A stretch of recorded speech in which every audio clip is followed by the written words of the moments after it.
Hey everybody, Greg Davis here. In this video I'm going to show you how to set up your website using Dreamweaver. In the first video we created the site design, all the images, and now we're going to put the website together. So when you open Dreamweaver, you're going to see the start screen, as you can see right here. First off, we're going to define a new Dreamweaver site. I go to my Files panel, click on this drop down menu and choose Manage Sites. I click on New. Okay. Give your site a name, like yourwebsite.com. It won't show up anywhere, it's just for you. I name it as Site 1. Okay, and I need to show Dreamweaver where my local site folder is. And I've created a site folder back in the first video. So I just locate my site folder. Site 1, that was the name of my site folder. Click on it, click Select. Click Save and done. Okay, now you can see my site folder opened up right here. And the reason why we do this is because the next time you open Dreamweaver, you don't have to browse your site folder again. You just click on this drop down menu and all of your website projects are going to be listed here. You just select the site you want to work on and Dreamweaver opens up your site folder. So it's a huge time saver. And if you want to edit your Dreamweaver site, just click on Manage Sites, select your site, click on Edit, and you can edit it. You can also create a new site or remove a site. Okay, I close it. And again, you can see my site folder opened up right here. There is my fireworks and my images folder that I created back in the first video. And I'm going to store my web pages right here. So let's create a new HTML page. I can click right here, or I can go under File, New. I get this screen up. I need a blank page, HTML and no layout. Click Create. And now I have a brand new HTML page. I save it. I save it inside of my local site folder and I'm going to call it index. Lowercase letters, and that's the main page of a website. So when you type in yourwebsite.com in the browser, or actually any website URL without any extension, the browser will look for an index page inside of the site folder on the web server. So the index page is the home page, but other pages, like if you have a products.html page in your site folder and you've uploaded that to your web server, it's going to be available at yourwebsite.com/products.html. And if you have a folder in your site folder, then yourwebsite.com/ the folder name / and then your file name. If you don't type in a file name after your folder name, the browser will look for an index page in that particular folder as well. So that's how it works. Okay, I click Save, and let's talk about some HTML basics. I go to Code View so I can see the actual code of my page. The very first line is the doc type. XHTML 1.0 transitional is the default doc type in Dreamweaver, and that's what the first line is about. The second line is the HTML start tag, and down here there is the HTML end tag. Every tag has a start tag and an end tag, and the end tag is designated with a /. So this is my HTML end tag, and you have to keep everything inside of your HTML tags. Okay, the third line is my head start tag. The head tags are not visible when you take a look at a web page, but important. Inside of my head tags, I have a meta tag for character coding. UTF-8 is the default. That's what most web servers use. And I have my meta end tag right here because it's a self-closing tag. Okay, then I have my title start tag, my title, and my title end tag. And then there is my head end tag. Again, every tag has a start tag and an end tag, and the end tag is designated with a /. Okay, under my head end tag, you can see a gap. You know, the browsers render the code sequentially, and they don't care about the space between your elements, so you can add even more space if you want. Okay, in the next line, I have my body start tag, and everything that is actually visible inside of your browser for your page will be inside of your body tags. I go to design view real quick, and type in 2 paragraphs. Okay, back to the code. And now inside of my body tags, I have a paragraph start tag, my text, then a paragraph end tag. I have another paragraph, then there's my body end tag, and then there's my HTML end tag. So everything that is visible inside of your browser for your page will be inside of your body tags. And you can put as many tags as you want inside of a tag. But if you start a body tag, for example, and then you start a paragraph tag, you have to close your paragraph tag first, and then you can close your body tag. So your tags cannot overlap each other. Okay, let's talk about how to position your content inside of a page. Basically, we use div tags to lay out a web page. We can also use tables, but tables create too much code, and we don't like that. Tables are great for data, but we use divs for layout. So I go to design view, and I'm going to insert a div tag. I fold out my insert panel. If you can't find your insert panel, just go to your window menu and look for insert. I choose common and insert div tag. I insert it after start of tag body. That's all I have so far, my body tags. And I can apply a class style or an ID style to my div tag. The only difference between class styles and ID styles is that ID is a unique identifier to an element. Therefore, I can only apply an ID style to one element per page. So basically, I only apply class styles to my elements. I name it as first div tag. This is just a quick exercise. I click on new CSS rule. It's going to be a class style. Here's the name of the class style. It's designated with a period in front of it because it's a class style. An ID style is designated with a hash mark in front of it. Okay, I define my rule inside of this document only. Later on we're going to use an external style sheet file, but this is just a quick exercise.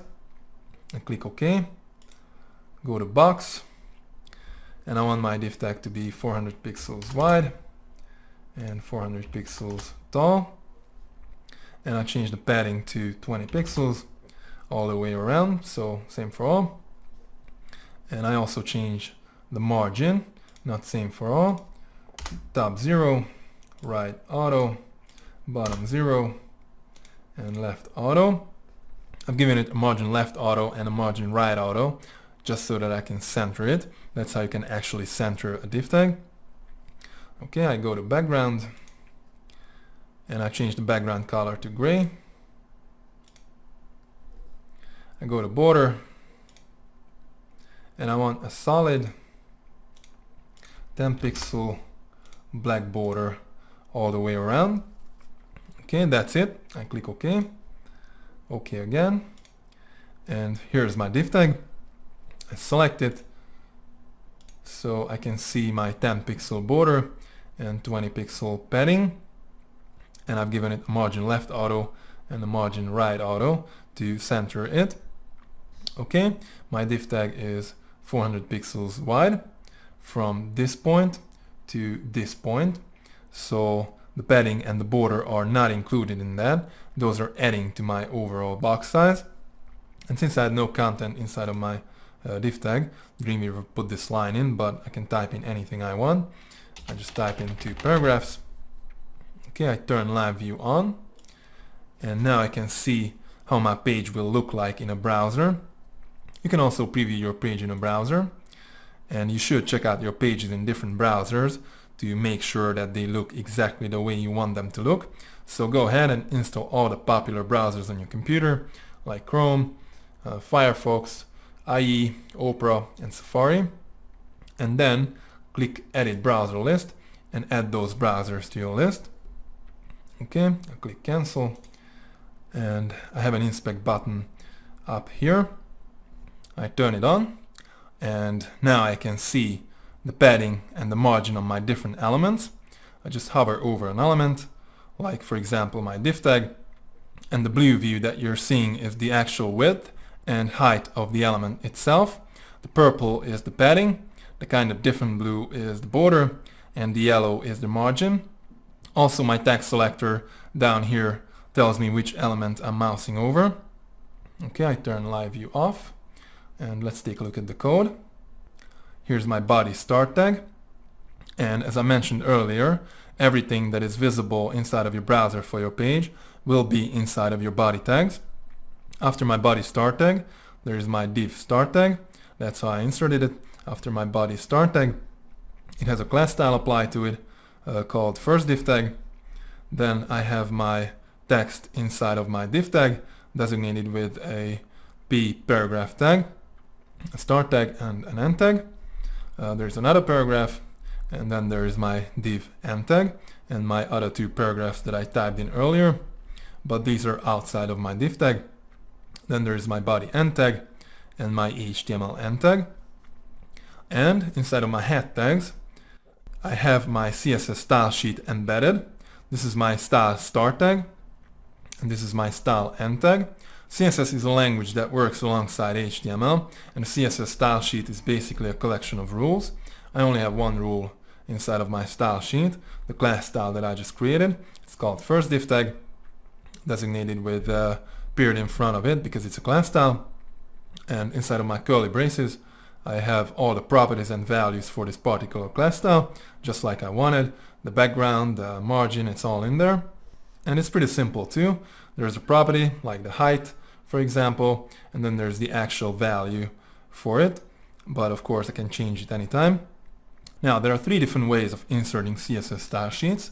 One way is embedded style sheet, just like this one. It's embedded in the page itself and it's added to my head tags. The second way is an external style sheet file attached to the page. The benefit of using an external style sheet is that I can style a 1000-page website in just one place. All I need is an external CSS file, and I can define all of my rules in that file for my entire website. And in my head tags, I only need a link to that CSS file so that the browser knows where to find it. That's what we're going to use the most often. And the third way is inline styles. So around the particular tag, like a paragraph tag, I can put style, and I can just type in any properties just like in CSS. Let's see, I want to change the color, and I pick red. I close it off, and now my text is red. So these are the three ways of inserting CSS style sheets. Again, embedded style sheet added to your head tags, external style sheet file attached to your pages, and inline styles. You can use all three of those to style your elements, but if you style an element in all the three different style sheets, the values will be inherited from the more specific style sheet. The inline style is the most specific style sheet, so it takes precedence over the embedded and the external style sheet. The embedded style sheet is second, and then the external style sheet is last. Okay, and this was just a quick exercise. I go back and delete my style sheet and my content as well.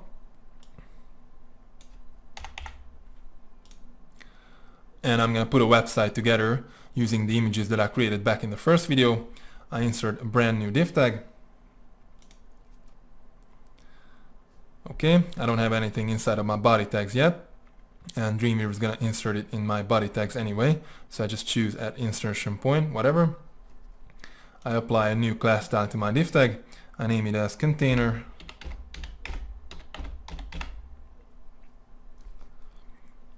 I want to style it right away, so I click on new CSS rule.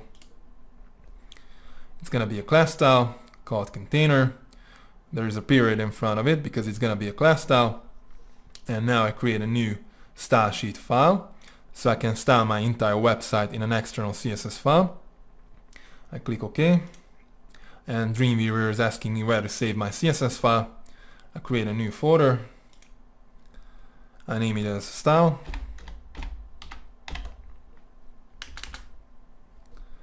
And I also name my main CSS file as style. Okay, it's a CSS file. I click save. And Dreamweaver is going to create the CSS file for me. I can start styling my container class, and it's going to be defined in my CSS file. I go to box, and I want my div tag to be 950 pixels wide because that's how I size my images. My background image and also my header image is 950 pixels wide. Okay, I need a margin right auto and the margin left auto so I can center my div tag inside of my body. I go to background and I browse my background image. It's called bg_container, just like the class style of my div tag. Click OK. And my background image is a 1 pixel tall image, which I want to repeat vertically. By default, the background image repeats horizontally and vertically across the whole element, but my background image is 950 pixels wide, just like my div tag, so it can only repeat vertically. Therefore, I don't need to tell the browsers to only repeat it vertically, which would be repeat wide. So I just click away, click OK, OK again, and here's my container div tag. You can see my background image right here. It's a 1 pixel tall image that repeats vertically, and Dreamweaver put some text into my div tag because if there was nothing inside of my div tag, then it would collapse. And here's my style folder and my style CSS file that Dreamweaver created for me. If you can't see it yet, just put your cursor in here and press F5 to refresh. My style CSS file also appears up here because it's attached to the page. Let's check it out. Click on it. The first line is the character set. I don't really need this line, I could delete it, but whatever. And here are all the properties and values for my container class. I can change anything here if I want to. Okay, I go to the source code of my index page. I switch to code view. And here is the link inside of my head tags, linking to my CSS file. That's how the browser is going to find it, because there's the actual path to my CSS file, which is relative to my document. Okay, I go back to design view, delete my text, and I'm going to paste my header image inside of my container div tag. I go to my images folder, get my header image, and just drag it over here. Okay, your image must have an alternate text, because if your image doesn't load for some reason, the browser will show the alternate text. And it's also important for search engines, so basically use a relevant keyword loaded alternate text for your images. If I sell a Dreamweaver course, I'll type in my main keyword like Dreamweaver and maybe tutorial and header. Click OK. And now my header image is right there inside of my container div tag. Let's take a look at the code. There's my div start tag, my image start tag, the source of the image, the size, the alternate text that I just typed in, and there is my image close tag because it's a self-closing tag, and then there is my div close tag. Make sure you don't have a p paragraph tag wrapping around your image, because if you do and you style your paragraph tag later, it's going to apply to your image as well, and you don't want to apply the, let's say, the paragraph margin to your image. Okay, I go back to design view, select my image, and I insert a brand new div tag. Wraparound selection, because I need a header div tag around my image, and I apply a new class style to my div tag. I call it header. I click on new CSS rule. It's going to be a class style called header, and I define my rule inside of my style CSS file. I'll click OK.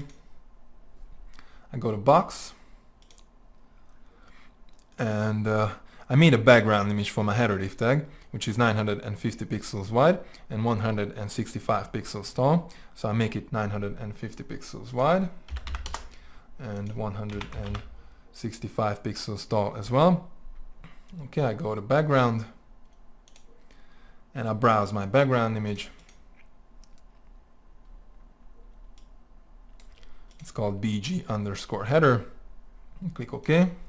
And by default, a background image repeats horizontally and vertically across the whole div tag, but it's not going to repeat now because my div tag is 950 pixels wide and 165 pixels tall, just like my background image, so I don't need to set the background repeat to no repeat. So I click OK, OK again, and you can now see my background image right here. You can only see this small part of it because my header image is inside of my div tag, so it overlaps it. Okay, I'm going to insert a brand new div tag to position my content below the header part. I go to code view. This is my header start tag. This is my header end tag. And I insert a new div tag right here after my header end tag. So my content is going to be right below the header part. I hit my enter key and I've got my cursor sitting here. I click on insert div tag. I insert at insertion point right where my cursor is. I apply a new class style to my div tag. I name it as content. I want to style it right away, so I click on new CSS rule. It's going to be a class style called content, and I define my rule inside of my style CSS file. I click OK. I go to box and I make it 800 pixels wide, and I need a margin right auto and a margin left auto to center it. I click OK. OK again. And there's my content div tag. I go to design view and paste my text in. I'm going to style this text in just a bit, but I go to code view and I need a brand new div tag for my footer. This is my content start tag. So this very first is my content end tag, and I insert my footer div tag right after my content end tag. And you know what, let's write some HTML code so you learn how to do that as well. We need a div start tag, and you can cut and paste the div start tag from above, but let's type it in, it's no big deal. Div class, I call it footer.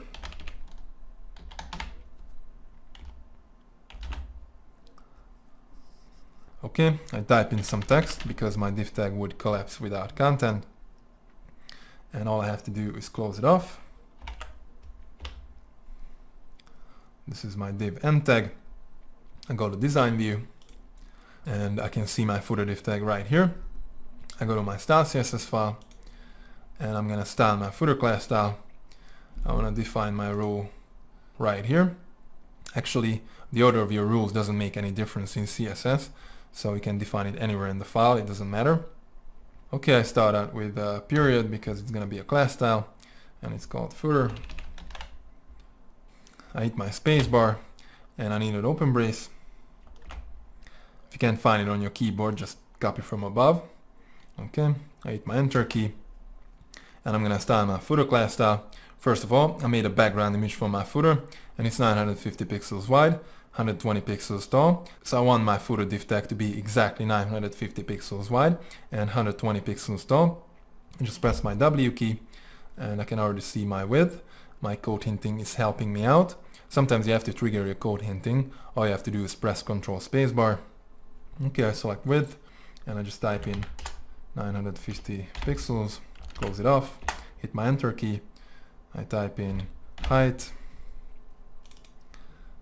120 pixels, close it off, hit my enter key, and I need my background image. I just browse it, it's called bg_footer, click OK, and I switch to code view so you can see it better. I close it off, hit my enter key, and I type in margin top 70 pixels, close it off, hit my enter key, and I also type in text align center, so my text is gonna be centered inside of my footer div tag. Okay, that's it. I hit my enter key and all I need is a close brace. I go back to design view, scroll down, and here's my footer div tag.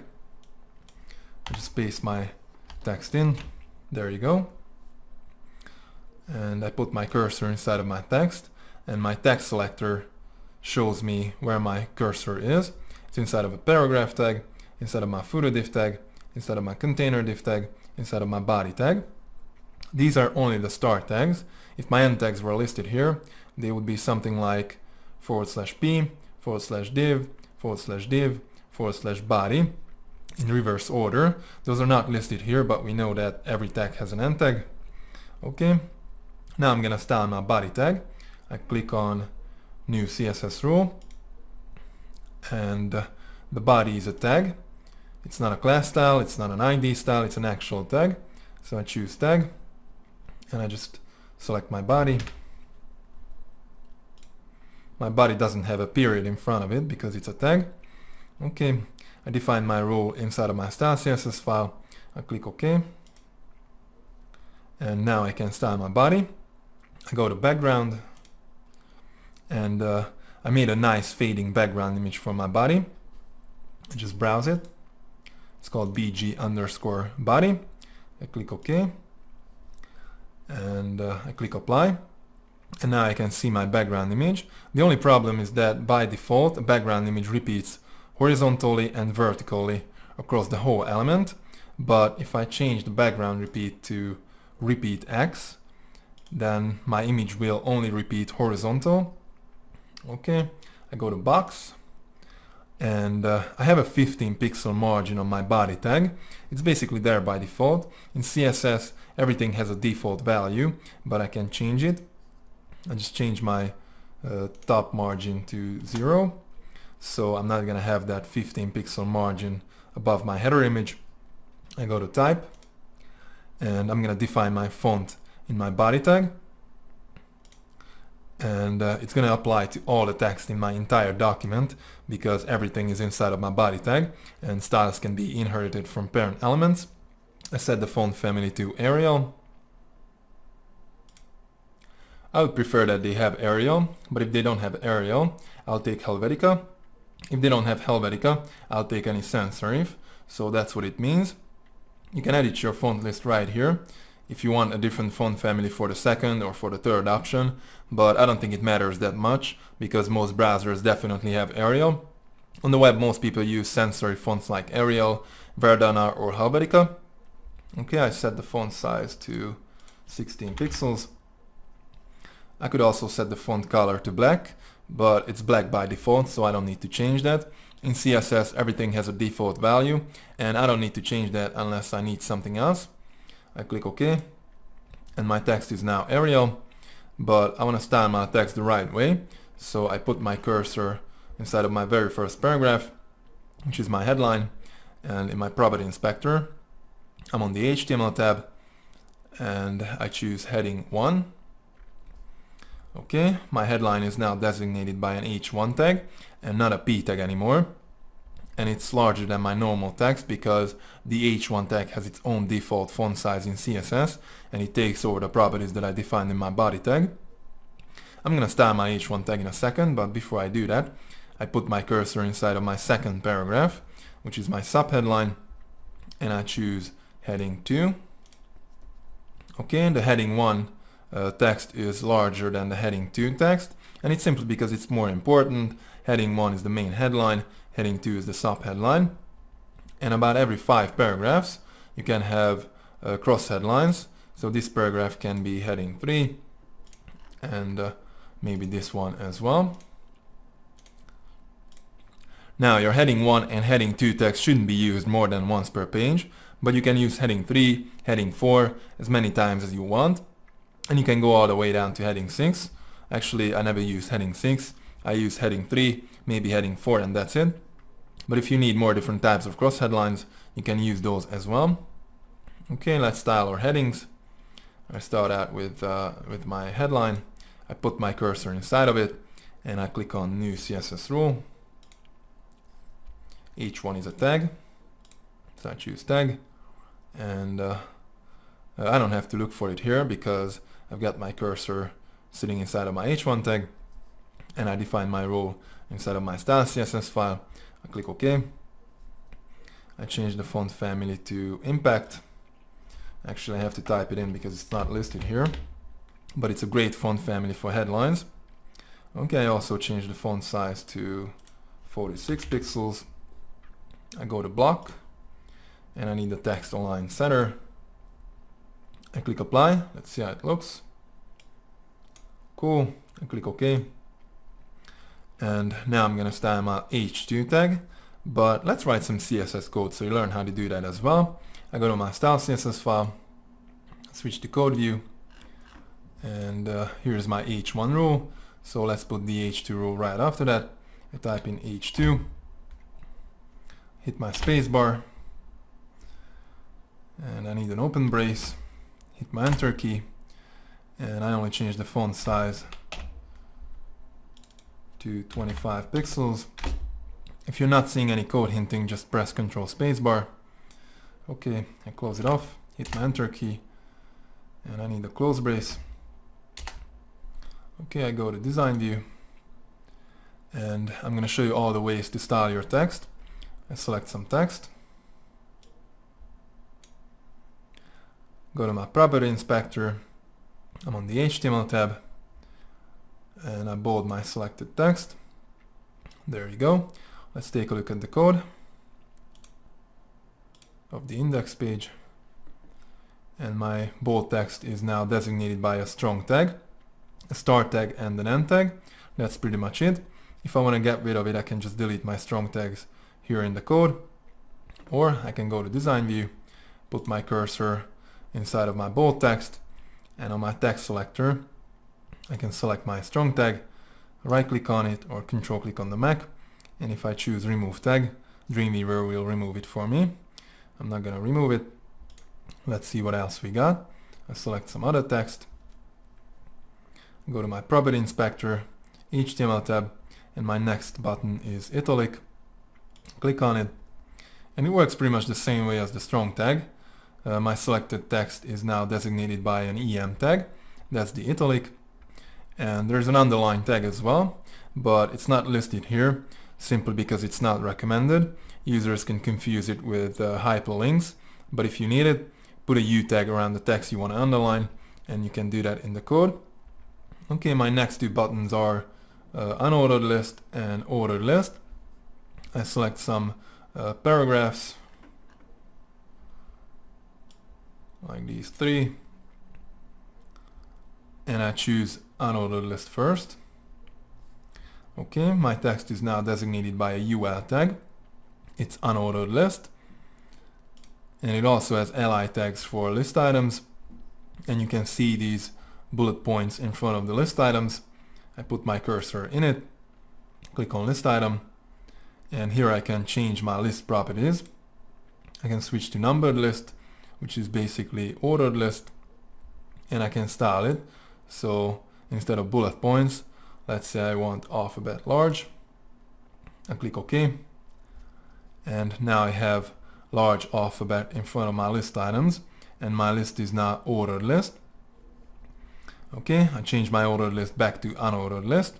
I select it, turn off ordered list, and turn on unordered list. Okay, I put my cursor right here, hit my enter key, and I can type in my next list item. And if I want to switch back to paragraph, I'll hit my enter key twice, and I can type in a paragraph. And if I hit my enter key, Dreamweaver will start a new paragraph for me. Now if I don't want to start a new paragraph, I'll hold down my shift key, press my enter key, and I'll get a line break. I go to code view, and this is a line break tag. Okay, back to design view, and my last two buttons are block quote and remove block quote. Actually I never use it, but I'll show you. I put my cursor inside of a paragraph, I click on it, and now I have a black quote tag wrapping around my paragraph tag, and my paragraph starts right here. I can click on it again to add more, or I can just remove it. And also I can style any tags using CSS.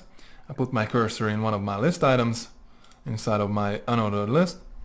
I click on new CSS rule, and I need a compound selector because I only want to style those list items that are inside of an unordered list. But I only need the UL li tags, so I click on less specific once again, and this CSS rule is only going to apply to those list items that are inside of a UL tag, so it's not going to have an impact on my order list if I have any. I click OK, go to list, and here I can choose a list style image, and I want to use my checkmark image instead of those bullet points. So I just browse it. It's called checkmark and click OK. Click apply, and you can now see my checkmark image in front of my list items. I go to box, and I also need a margin bottom 10 pixels and a margin left 25 pixels. Click apply. Let's see how it looks. Okay, it's good, so I click OK. And this is how you can style your text by styling the actual tag in CSS. But if you want to style a specific paragraph, or maybe just one sentence, you can apply an inline style to your text. First, I create a new class style that I can actually apply to my text. I click on New CSS Rule. I need a class style, so I choose class. Okay, it's going to be a class style, so I type in a period, and I name it as yellow. I define it in my style CSS file and click OK. I go to background and I change the background color to yellow. Click OK. And now I have a yellow class style using a yellow background, and I can apply this class style to pretty much anything. First, I'm going to show you how to apply it inline. I select some text. Go to my property inspector, HTML tab, and I have some text selected, so I apply my yellow class style to my selected text. Okay, my text is now designated by a span inline tag, which has my class style applied to it. I go to the code, and here's my span start tag. There's my class style applied to it, and there's a span end tag as well. I go back to design view, put my cursor inside of my text, select my inline tag,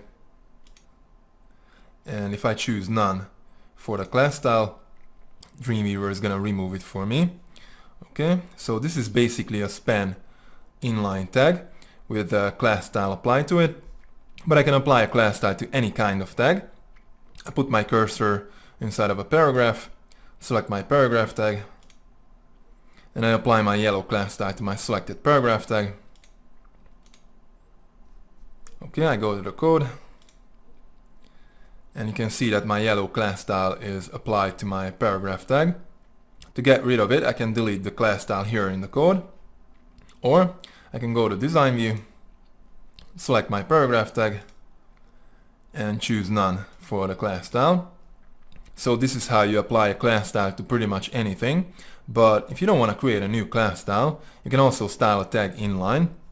I go to code view, and let's say I want to style this paragraph. I type in style instead of class, and now I can type in my properties and values just like in CSS. I type in text align center, close it off, hit my space bar, and I type in text transform uppercase, close it off, go back to design view, and my text is now centered and it's transformed to uppercase. The only problem with this method of styling is that if you want to apply those specific properties to multiple elements, it will generate a lot of code. So only do this if you want to style just one particular element and you're not going to apply those properties to anything else. Okay, I go to the code, and let's talk about the head section because there are a couple of things we need there. The first thing we need is a page title. I'll preview my page in a browser. I have to save it. And you can see my page title right here. And it also appears in the search engines. So I Google, let's say, Dreamweaver. Okay, you can see my organic listings. And the very first line here is the page title for each of these individual web pages. And basically you need a relevant keyword loaded page title for your web pages, and it has to convey some benefit to get people click on your site. I go back to Dreamweaver, and all you have to do is type in your actual page title right here. Make it less than 70 characters. I paste one of my titles in just to give you an example. And I sell a Dreamweaver course, so this title is relevant and keyword loaded as well. Okay, I also need a description meta tag, which can also show up in the search engines right below your page title, so it also has to be relevant to your page. I want to insert it after my title tag. I go to my insert panel, and down here I have my head. I need a meta tag. Okay, in the value field, type in description. Don't misspell it. And in the content field, type in your own description, make it relevant to your page, and put your most important keywords in it. It could be like a sentence or maybe 2 short sentences. Again, I paste one of my descriptions in just to give you an example.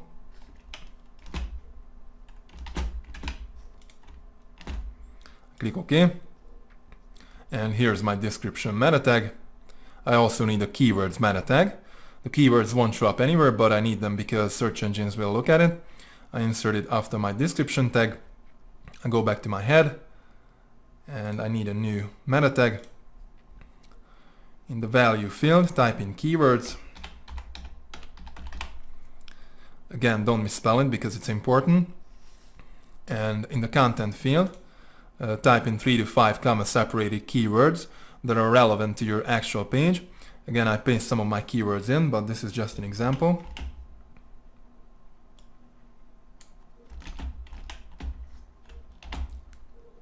Click OK. And here's my keywords meta tag and my keywords for this page.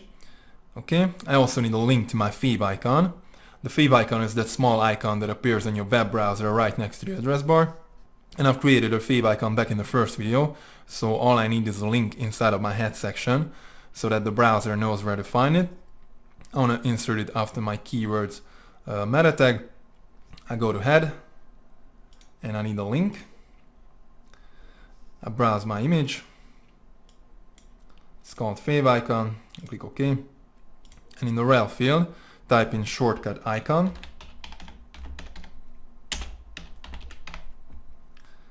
Don't misspell it.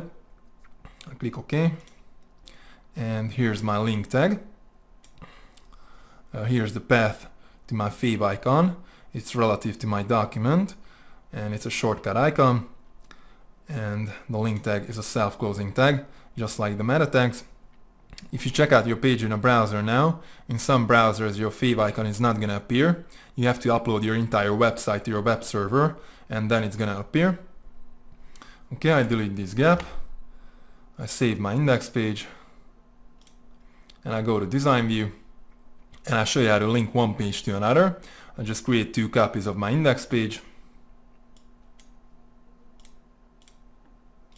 I select it, press Ctrl D or Command D on the Mac, and I get a copy. I need 2 copies. And I'm gonna name this one as order.html. I just select it, press my F2 key, and I rename it. Okay, and the other one as contact us.html.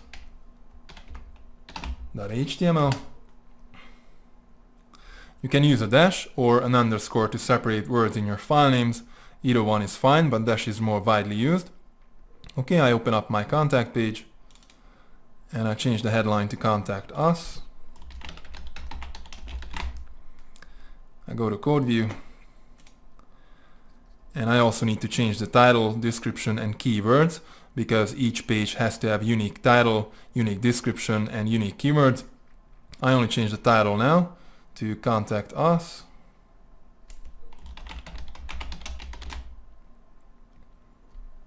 You can change the description and keywords here in the code.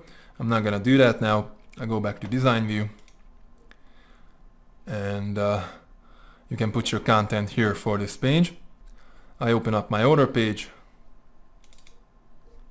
and I change the headline to order, whatever. I go to code view, and I change the title to order as well. Don't forget to change the description and keywords here in the code. I switch back to design view, and I go back to my index page, and now I'm gonna link my pages. Down here in my footer, I select my order text, and in my property inspector, I grab my target and point to my order page. Okay, this is now a link, and my text is now designated by a tag because it's a link. I select my contact as text and point to my contact page. Also, if I choose target blank, it allows me to open my link in a brand new browser window. I'm not gonna do that now. I save my index page. And basically these links are relative links because they are relative to my document. If you want to link a different website, you can put the absolute URL here. But inside of your document, use relative links because those are actually shorter. And also if you change a file name later, for example, if I change my order page to order now,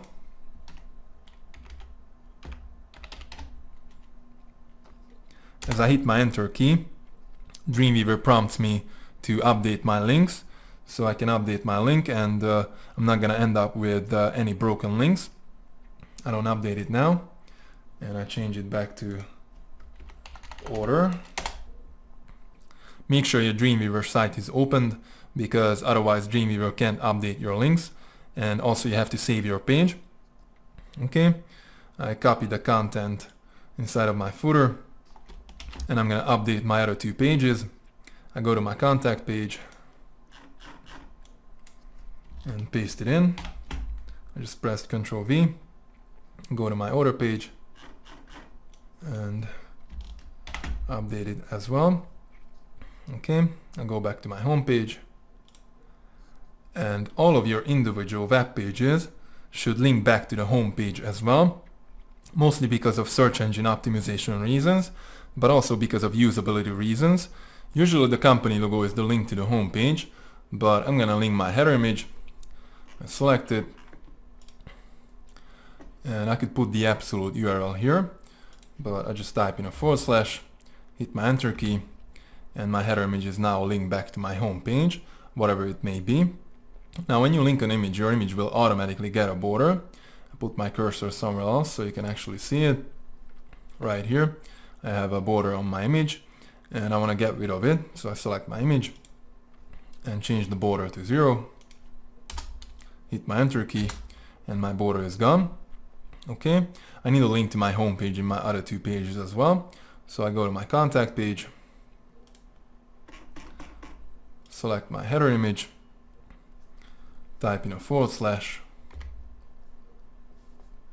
and 0 for the border, go to my order page, select my header image, / and border 0. I go back to my index page, and I'm gonna style my footer.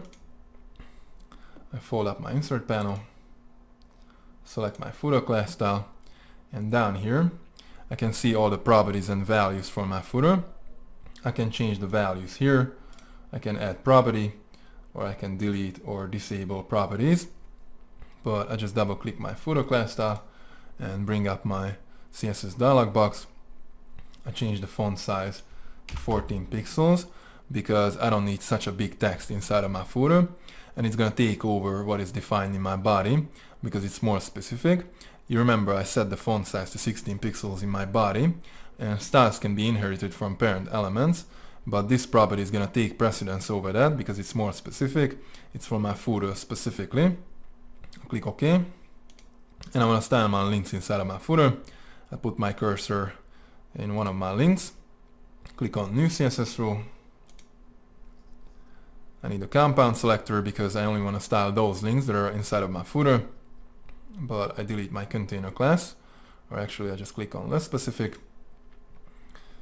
and I only want to style those links that are inside of a paragraph tag inside of my footer class style.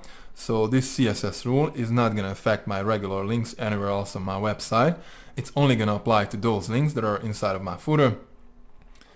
Okay, I define my rule in my style CSS file. Click OK.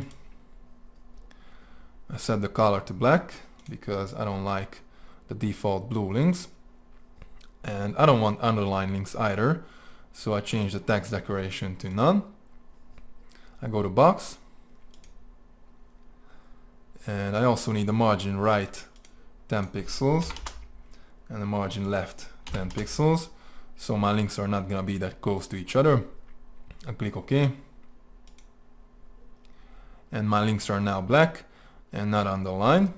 But if somebody hovers over my link, I want it to be underlined so people know that it's a link. I still have my cursor in it. I click on New CSS Rule. And I need a compound selector because again I only want to style those links that are inside of my footer. I just delete my container class because it doesn't make any difference. Everything is inside of my container div tag. And I want to style my hover links. So I need a colon. And I type in hover. Now if you click on this drop down menu, you will see that you have link, visited, hover and active. Link is the link, visited is the link the user already clicked on, hover is when somebody hovers over the link, and the active is basically the hover link for your visited link. You can style all 4 of those if you want, and if you do, make sure you put those rows into your style sheet in the same exact order as they are here. So in your CSS file, the link rule comes first, then visited, then hover, and then the active. Usually the order of your rules doesn't matter in CSS, but in this case it does, so keep them in the right order compared to each other. Okay, I only style my hover links, so I click away, click OK, and all I need is a text decoration underline, click OK. I turn live view on, and now I can see how my page is gonna look like in a browser, and my links are working perfectly. I hover over them and they turn underline. Okay, I end this video now because it's getting too long. I hope you enjoyed it. See you in the next video, and we keep working on this site. Goodbye.